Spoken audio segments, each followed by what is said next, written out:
soleil.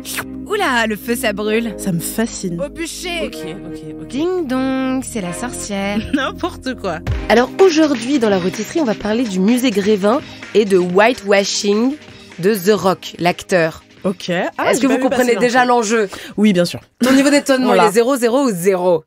0,00, je pense. Donc le mardi 23 octobre, l'acteur The Rock a partagé une vidéo de l'humoriste américain James Andre Jefferson qui commentait la statue, enfin sa propre statue, la statue de The Rock, au musée Grévin. Donc musée Grévin qui est connu pour Ces statues. absolument être un des aussi un des musées les plus cringe de France et de Navarre, pour ses statues de cire représentant des stars et surtout un petit non-détail, la couleur de peau de l'acteur qui était très blanche.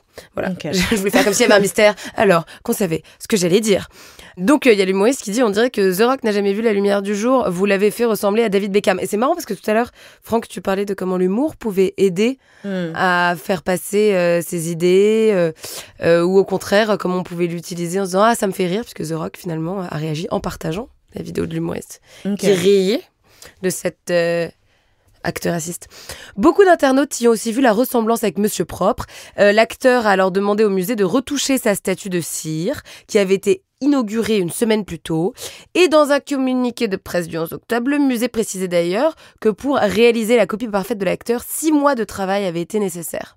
Je trouve ça hyper drôle, genre, d'avoir passé 6 mois et vraiment... C'est clair.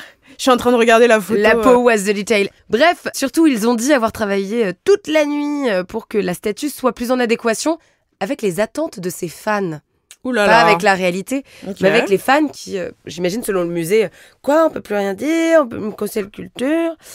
Ils ont aussi dit que c'était sûrement une question de lumière. Bref, on n'est pas prêt et prête d'entendre des excuses de leur part. En tout cas, ce cas de whitewashing est loin d'être le premier. En 2017, c'était le musée Madame Tussauds, basé à New York, qui avait été accusé d'avoir raté et blanchi la statue de Beyoncé. Le blanchiment de la peau des artistes noirs a aussi été un problème, souvent relevé en couverture de magazines. Donc au final, The Rock, peu rancunier, en a parlé avec beaucoup d'humour, a dit qu'il viendrait boire un café avec sa propre statue à l'occasion. J'imagine que c'est cool, ils pourront parler racisme, mais sa statue, comme la société, restera de marbre. Jeu de mots, on est autrice ici.